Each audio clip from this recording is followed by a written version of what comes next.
You know, it's hard to ignore the headlines these days. Floods here, droughts there. It really brings home how urgent the climate crisis is and, well, how exposed a country like India is to these changes. Absolutely. It's becoming clearer every year. So today we're going to take a deep dive into a really critical piece of research. It's titled The Role of Renewables for Rapid Transitioning of the Power Sector Across States in India. That's right. We'll be unpacking the key findings of this study, which takes a really close look at whether India's power sector can realistically and, importantly, affordably make a swift shift to renewable energy. Yeah, and what's really interesting, I think, is that this study doesn't just look at the big picture for the whole country. No, it drills down into the individual states as well, which Yeah. is crucial because the situation varies so much across India. Exactly. So our mission today is to understand what this study concludes about India's potential to basically transform its power sector by 2050. And what's exciting, as you mentioned, is the suggestion that moving to renewables isn't just about tackling climate change. Right. It could also mean more affordable, more reliable electricity for everyone. All while keeping India's economic growth on track. That's the hope, anyway. Okay, so this study, the role of renewables for rapid transitioning of the power sector across states in India, it sort of kicks off by looking at why this transition is so vital for India right now, doesn't it? It does. It really lays the groundwork. The study doesn't shy away from the core issue, climate Mm. change. It points straight to the IPCC reports. The big international climate science reports. Exactly. Which have unequivocally linked the warming of our planet to, well, burning fossil fuels. There's really no doubt anymore. And while India's historical emissions per person have been lower than many places, The country is already feeling the heat, quite literally. More frequent, more intense, extreme weather events. Floods, heat waves, droughts. we're seeing those impacts firsthand, yeah. And India has made some pretty significant commitments on the global stage already. Oh, definitely. Reducing its emissions intensity, aiming for that massive 450 gigawatt renewable energy target by 2030. Those are big goals. Huge goals. Absolutely. But what this study emphasizes is that just building renewables isn't enough. The growth needs to be smart. How so? It needs to align with India's own development goals. So it's not just about adding solar panels and wind turbines somewhere out there. It's got to connect back to people's lives. Precisely. It's about making sure everyone has access to affordable and reliable electricity. Yeah. It's about cleaning up the air, which is a massive issue in many cities, and supporting economic growth at the same time. It has to do all those things. That makes total sense. I remember reading that India has done a fantastic job connecting almost all households to the electricity grid, which is amazing progress. Yes, near universal household electrification is a huge achievement, no doubt about it. What? Well, this study highlights that the reliability of that supply and the average amount of electricity each person actually uses, while those are still quite low compared to many other parts of the world, the global average. So people might be connected, but the lights might not always stay on, or they might not be using much power yet. Kind of, yeah. And looking ahead, with India's economy growing and more people wanting electricity for, cooling, appliances, running businesses, Mm. the demand for power is just set to surge. Right. So the current way India generates most of its electricity, heavily reliant on fossil fuels, mostly coal. Now, that's not only contributing to climate change, but it might actually struggle to keep up with this future demand reliably and affordably. And historically, the power sector has been the biggest emitter. By far, the largest single source of India's greenhouse gas emissions, largely due to, frankly, older, less efficient coal power plants. Okay, but here's where it gets really interesting, as this study highlights. The economics are changing, right? Sticking with coal isn't looking so good anymore. Not at all. That's a key finding. The economics are becoming increasingly challenging for coal. For a start, the amount of time these coal plants are actually running at full capacity, what they call the plant load factor, or PLF, that's decreasing. So they're sitting idle more often. Effectively, yes, which hurts their profitability. Hmm. And then there's the direct cost comparison. The cost of generating electricity from new solar power is already significantly lower than from new coal. How much lower are we talking? The study quotes figures. Think roughly 25 to 30 euros per megawatt hour for solar, compared to maybe 44 to 63 euros per megawatt hour for new coal power. Wow, that is a massive difference. It's almost half the price, potentially. It really is. It fundamentally changes the investment case. And it's not just the day-to-day running costs, is it? There's the issue of plants still being built. Exactly. This study points out that those coal power plants currently under construction represent a huge potential financial risk. Because they might be too expensive to run once they're finished. Precisely. Compared to cheaper renewables, they could quickly become stranded assets, basically investments that lose their value way before they're supposed to. And investors are noticing this. Oh, absolutely. We're seeing a growing reluctance from private investors to fund new coal projects because of these risks. Many planned projects have just been shelved. And then there's the whole environmental angle beyond emissions, like water. Coal plants need a lot of water, don't they? They do, and that's a critical point this study touches upon. India is already facing significant water stress in many regions. And that's where many power plants are located. Often, yes. These plants use vast amounts of fresh water for cooling, which puts them in direct competition with other essential needs, like farming, irrigation. Has that caused actual problems? Definitely. The study mentions that between 2013 and 2016 alone, power plant shutdowns due to a lack of cooling water led to economic losses of over $1 billion US. $1 billion Yeah. just from water shortages for power plants. That's the figure cited. It shows how these issues are interconnected. Okay. So when you added all of the climate urgency, the shaky economics of coal, the water stress, this study starts with a pretty significant assumption to model the future, doesn't it? It does. To really focus on the most viable and crucially cost-effective way forward, this study operates on the premise that no new coal or other fossil fuel-based power plants will be built in India beyond those that are already very far along in construction. Right. So it assumes a fundamental shift away from building new fossil fuel capacity. Yes, New. that's the baseline for their analysis of the transition. Okay, so with that as the starting point, let's dive into the renewable energy push itself. We've definitely seen a lot of activity in that space in India. Absolutely. India has been incredibly aggressive in increasing its renewable energy capacity, particularly solar and wind. The growth in solar has been particularly dramatic, hasn't it? Phenomenal. This study notes that solar power capacity increased something like 13-fold in just 6 years, hitting over 45 gigawatts by August 2021. 13 times in 6 years. It shows a clear commitment to capitalize on those falling costs and, of course, India's fantastic solar resources. Solar energy is even highlighted as a key part of India's integrated energy policy now. And it's not just government policy pushing this, right? There's actual research backing up renewables as the more sustainable path. Indeed. This study cites other research that ranks solar as the most sustainable energy resource overall, followed by wind. Traditional thermal power and nuclear energy rank lower on that sustainability scale. But hitting that big 450 GW target by 2030, that's still a challenge. It is. The study points out that while progress is good, some states will need to significantly accelerate their efforts to contribute their share towards that national goal. Because the pace isn't the same everywhere. No, it varies quite a bit across the states. You see states that are naturally blessed with great sun or wind, places like Andhra Pradesh, Gujarat, Karnataka, Rajasthan. They already get a much larger share of their electricity from solar and wind compared to the national average. Figure 1 in the study actually shows this state-by-state difference back in 2020 quite clearly. So cleaning up the power sector, decarbonizing it, isn't just about hitting those climate targets in isolation. It has wider ripple effects. Precisely. As this study emphasizes, cleaning up the power sector is kind of the linchpin for a broader energy transition across the whole economy. How so? Well, it paves the way for electrifying other things. Think transportation, electric vehicles, or industrial heating processes. And maybe even producing cleaner fuels like hydrogen using renewable electricity.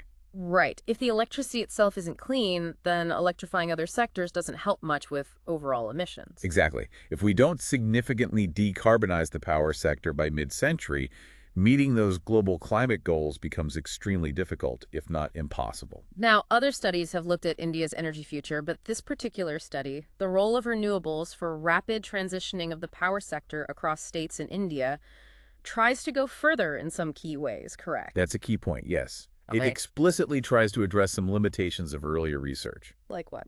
Well, first, it takes that much more detailed state-level approach we mentioned, not just a national overview. Second, it uses very high-resolution data both in terms of time, like hourly, and location for things like solar and wind availability and electricity demand. So much more granular data. Much more.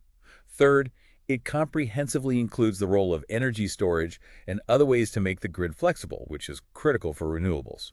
Fourth, It actually lays out a potential pathway for how this transition could happen year by year. Not just the end point, but the journey. Right. And finally, it specifically models a scenario where India achieves 100% renewable energy in its power sector. Not 80%, not 90%, but fully 100%. So it's really tackling the big questions head on. Is this even possible? And if so, how? Exactly. This study sets out to answer two fundamental questions. First, is a power system based entirely on renewables technically possible and actually the most cost-effective option for India by 2050? The cost part is crucial. Absolutely. And second, if it is, what kind of renewable generation capacity will be needed? How much storage? What other flexibility resources? And how does that look different across the states versus the national level during this whole transition? And how did they structure the analysis to answer that? They divided India into 22 distinct states or regions for the modeling. These are then grouped into the four major interconnected regional electricity grids that India currently operates. Okay, quite a detailed setup. So let's get into the findings. What's the big picture on expanding electricity generation capacity? What does this study see India's future power mix looking like? Well, one of the most striking findings is just the sheer scale of growth projected for solar PV and wind power capacities across basically all states.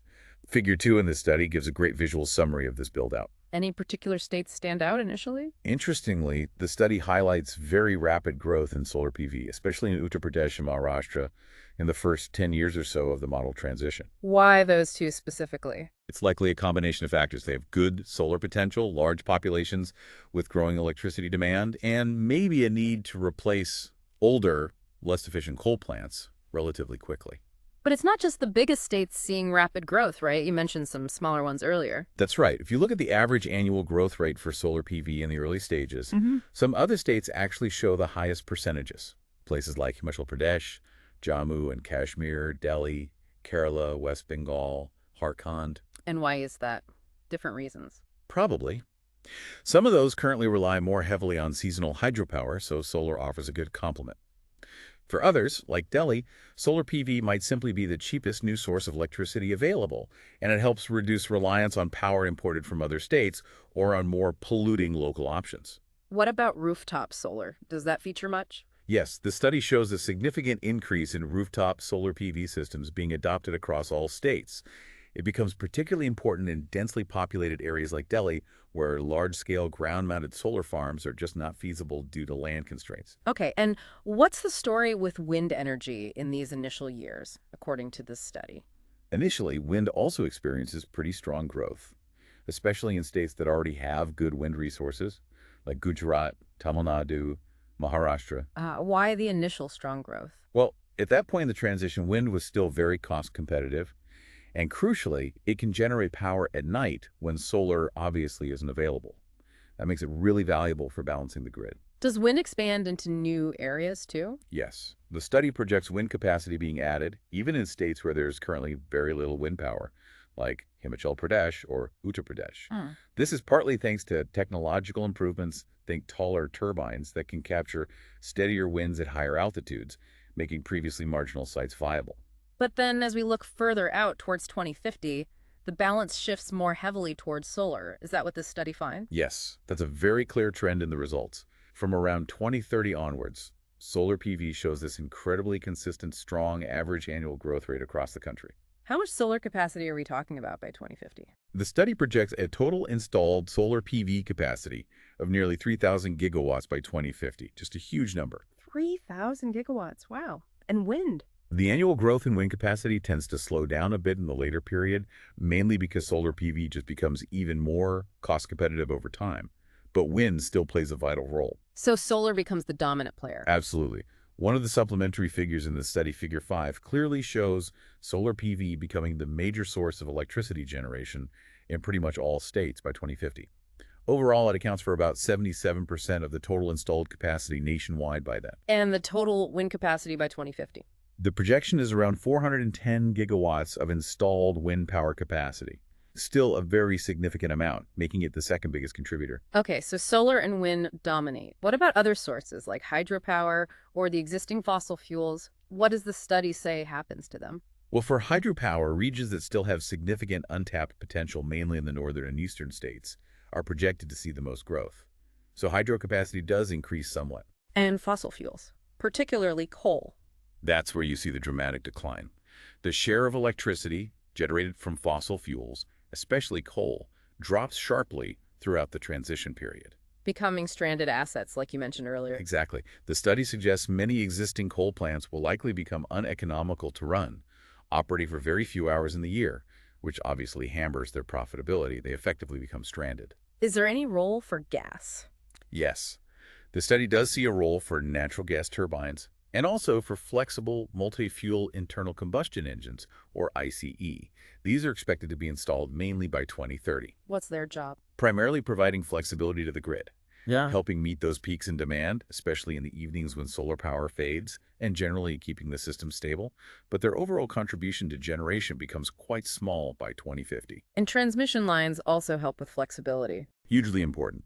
The expansion and strengthening of the interstate electricity transmission network is modeled as playing a crucial role in adding flexibility, allowing power to move from where it's abundant to where it's needed.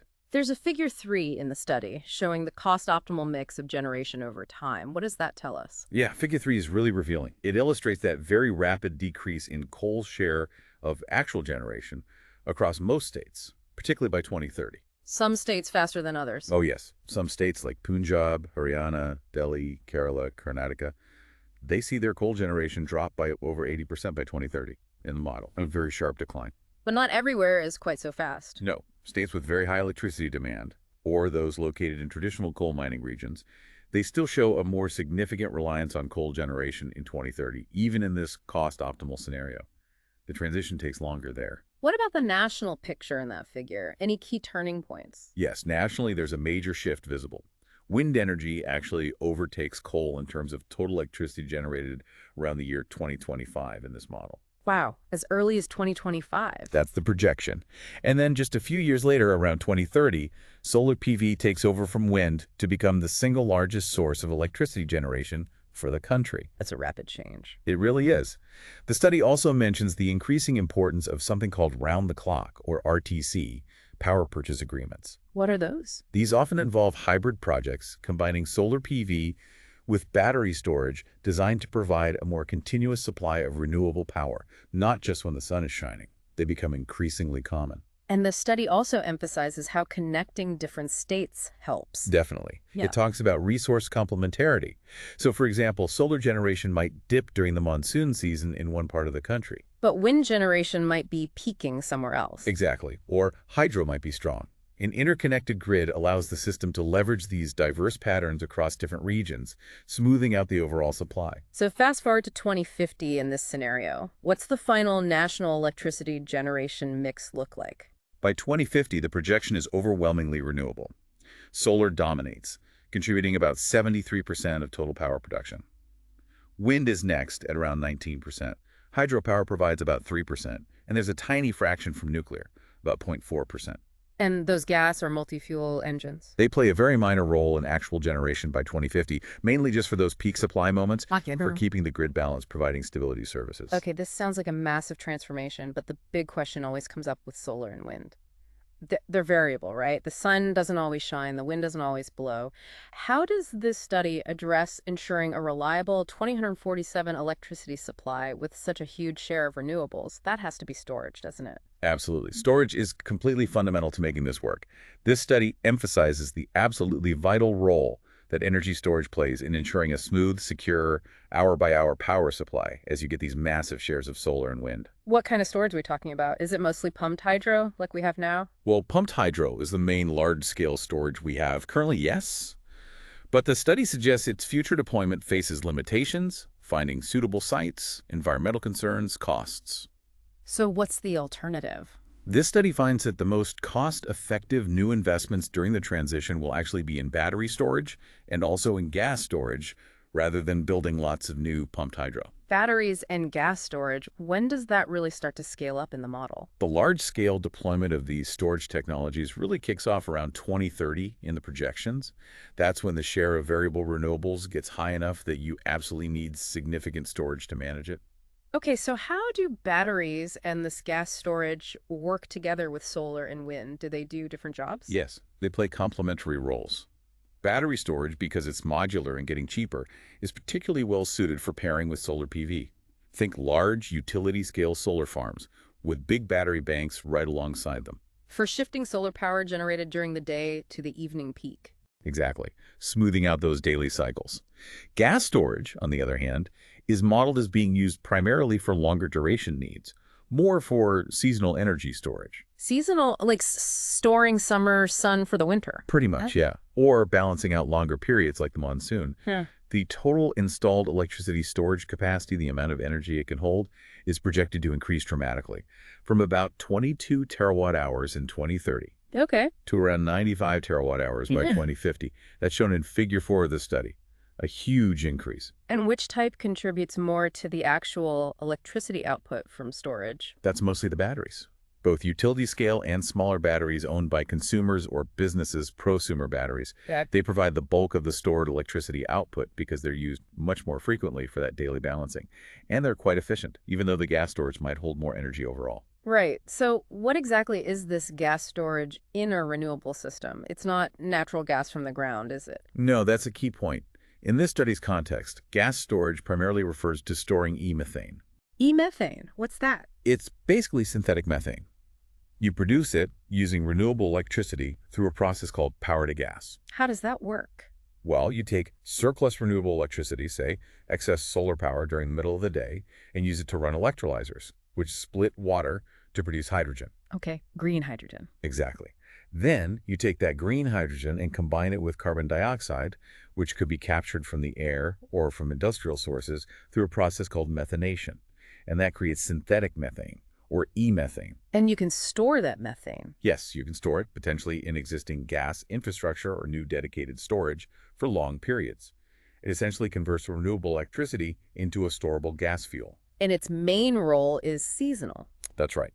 While gas storage can hold vast amounts of energy, it's generally less efficient and maybe cycle less often than batteries. So its primary role in the model is providing that vital seasonal backup, slowly releasing energy during those extended periods when solar and wind output might be lower across large regions, like late monsoon or deep winter. And charging back up when there's lots of sun in the summer? Precisely. It helps balance the grid across seasons. The study also notes that existing hydropower reservoirs where available also play a complementary role in this seasonal balancing act. Okay, there are some figures in the study, figure 5 and 1 in the supplementary info, showing the regional breakdown of storage. What do they show? Where does storage end up? Right. So regionally, by 2050, the installed capacity for storage is spread across India. Gas storage tends to dominate in terms of the sheer amount of energy that can be stored at the TWH because you need that large volume for seasonal shifts.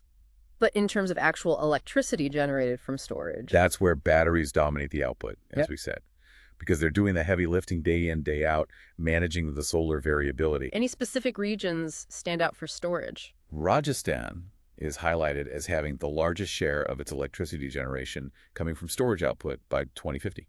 Why Rajasthan? Well, it has such fantastic, consistent solar resources, which means it generates huge amounts of solar power, but also needs a lot of storage to manage it, both batteries for the daily sun-up, sundown cycle, and gas storage for those longer seasonal variations. Makes sense.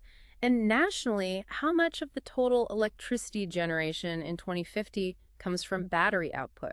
The study projects that nationally, electricity generated from battery storage contributes over 35% of total generation in 2050. That's a huge chunk, showing how critical batteries become. Wow, over a third. And you mentioned electrolyzers for making the hydrogen for e-methane. Do they become significant? Yes, the study projects a very significant installed capacity of electrolyzers by 2050, around 407 gigawatts electric. They become a major new electricity consumer themselves, but a flexible one, mainly running when renewable power is abundant and cheap.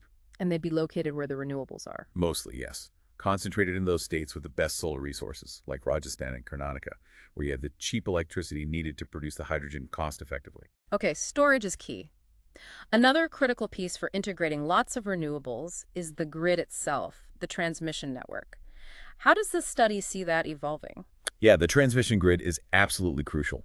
This study emphasizes that a robust, well-developed transmission and distribution system is essential. Why is it so important? Two main reasons. First, it helps manage the variability. If the wind isn't blowing in one state, you can bring in solar power from another. Second, It helps minimize the overall system cost by allowing everyone to access the cheapest renewable energy available anywhere in the country at any given time. So the grid needs to get much bigger and stronger. Much bigger. The study projects that the total power transmission capacity across India will need to increase more than sixfold between 2020 and 2050. There's a figure in the supplementary information, Figure 8, that details this. A massive infrastructure undertaking. 6 times bigger. And this expanded grid allows for more electricity trading between states, right? Exactly. There are figures, SI Figure 9 and Figure 6 in the main paper, that show the projected electricity trading patterns between regions in 2050. Who are the main exporters and importers predicted to be? The major net exporters are expected to be states with really abundant, low-cost renewable resources. Think Himachal Pradesh with hydro and potentially wind solar, Rajasthan, huge solar, and Karnataka, good solar and wind. And the imports? Significant net importers include places like Punjab and Chandigarh, Delhi, which has high demand but limited space for generation, Maharashtra and Goa, and Tamil Nadu and Puducherry. So power flows from the resource-rich areas to the high-demand areas. Basically, yes. The trade is driven by where the cheapest renewables are versus where the big load centers or resource-constrained areas are. The study even identifies the most heavily utilized transmission line, being the one connecting Delhi and Haryana. Interesting. But even with all this trading, how much of the total electricity is actually traded between states? It's significant, but maybe not as much as you might think. The study estimates that interstate traded electricity reaches about 12% of the total electricity generation in 2050. Only 12%. Yeah, which suggests that even in a highly interconnected system, most states still achieve a pretty high degree of self-sufficiency, meeting the majority of their own electricity needs from local renewable resources, complemented by storage. That's quite an important finding. Okay, let's talk money. This massive build-out of renewables, storage, and transmission. It must cost a lot, right? What does the study project for costs and investments? Well, yes, there are significant investments needed. The study definitely anticipates a trend of increasing capital expenditures, or CapEx, during the transition period. Where does the money go first? Figure 7a shows this. Initially, the investments are driven more by deploying wind power and those flexible gas multi-fuel engines we talked about. And also, crucially, early investments in building out those new transmission lines are needed right from the start. And later on. Later in the transition, the major investments shift towards that massive build-out of solar PV and battery storage. That becomes the dominant spending. Okay, so big upfront investment. But what happens to the cost of electricity for consumers or businesses? Does it go up or down? This is the really compelling part. Despite the high initial investment, the study projects a significant decline in the overall levelized cost of electricity, the LCOE. A decline. How much? It's projected to fall from around 71 euros per megawatt hour back in 2020, down to approximately 38 euros per megawatt hour by 2050. That's shown clearly in Figure 7b. So electricity gets cheaper in this 100% renewable scenario. Significantly cheaper, yes. Yeah. And by 2050, that LCOE is increasingly dominated by the upfront capital costs, building the solar farms, the wind turbines, the batteries, because the fuel cost, the sun and wind, is essentially free, unlike coal or gas. How does that 2050 cost compare to sticking with coal? The study highlights a remarkable 46% decrease in the LCOE of this fully renewable system in 2050, compared to a hypothetical scenario where India's power generation still relies on 70% coal. Nearly half the cost. Yes. And perhaps even more strikingly, even if you don't factor in any costs for the CO2 emissions from burning coal, just comparing the direct system costs, the study still projects a cost reduction of around 30% with the renewable transition. Wow. So even ignoring climate change costs, renewables come out cheaper. That's what this modeling strongly suggests, which means the shift isn't just environmentally responsible, it's also economically sound, purely on the basis of cost. And there are other benefits too. Oh, absolutely. Reduced air pollution, which has huge public health benefits and associated cost savings, creation of new jobs in the renewable energy and storage industries, and greater energy security from less reliance on imported fossil fuels. That's another major economic plus. So the economics look pretty good, provided the investment happens. Yes. The study concludes that strong cooperation and coordination between the different states will be really essential to actually achieve this least cost power system for the whole country. Everyone benefits if they work together. Okay, finally, let's look at the direct climate impact. Greenhouse gas emissions. What does the study say about the potential for emission reductions in the power sector? This is another really dramatic finding. Figure 8 in the study shows a very, very rapid decline in greenhouse gas emissions from India's power sector, How rapid? reaching near zero levels well before 2050. The projection suggests around the year 2040. Near zero power sector emissions by 2040. That's the outcome in this cost-optimal transition scenario, Oh, which is huge because that timeline aligns really well with what's needed globally to meet the Paris Agreement's goal of limiting warming to 1.5 degrees Celsius. and decarbonizing power helps other sectors too, as you said. Exactly. The study emphasizes that cleaning up the power sector is basically the fundamental first step that enables the transition in other difficult sectors, transport, industry, through electrification, using that clean power. What about India's current emissions intensity from electricity? India currently has a relatively high carbon dioxide equivalent intensity per unit of electricity generated. But this study projects that intensity to plummet dramatically as renewables take over from coal. And air pollution. That's projected to follow a similar path, becoming near zero from the power sector by 2040 as well, which, as we said, brings massive health and economic co-benefits. Now, modeling the future is always tricky. Does the study acknowledge any challenges or uncertainties with this pathway? Yes, it does briefly touch on some of the complexities. It acknowledges that modeling future power systems decades ahead always involves uncertainties. What kind of things? Well, they mentioned potential challenges around maintaining grid stability with so much inverter-based generation like solar and wind, which have different physical properties like lower inertia compared to old spinning generators in coal plants. Okay, grid stability. What else? Potential fluctuations or uncertainties in the future. Costs of key technologies, solar panels, batteries, electrolyzers. The availability of critical raw materials needed to manufacture all this equipment on such a massive scale. And, perhaps most importantly, social acceptance and sustained political will to actually implement such a profound transformation. These aren't technical or economic factors modeled in detail, but they're acknowledged as real-world hurdles. Right. The technology and economics might work on paper, but making it happen on the ground is another story. Exactly, but the study's focus is on demonstrating the techno-economic feasibility. So summing it all up, despite those challenges, the overall conclusion of the study, the role of renewables for rapid transitioning of the power sector across states in India, seems pretty positive, quite optimistic about renewables. Extremely positive, I'd say. The study firmly concludes that a cost-optimal and rapid transition to a power sector based entirely on renewable energy sources in India by 2050 is not only technically feasible, but also the most economically viable path forward. Driven mainly by solar. Primarily driven by that massive deployment of solar PV, yes. Strongly supported by battery storage and wind energy, and all enabled by building out that robust national transmission grid. And the benefits are clear. Very clear in the results. A substantial decrease in the cost of electricity, a rapid reduction in CO2 emissions, getting to near zero by 2040, and even a decrease in energy losses within the tower system itself. Solar doing the heavy lifting, wind playing a key supporting role. That's the picture. Solar reaching potentially 3,000 GW of capacity, providing around 73% of generation, with wind adding another 19% of generation.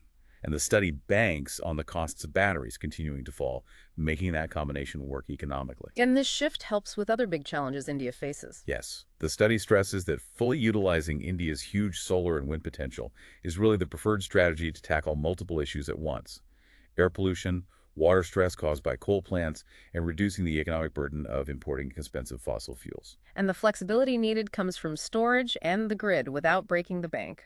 That's a key finding, that storage and transmission provide the necessary flexibility, but the overall system cost still goes down compared to sticking with fossil fuels.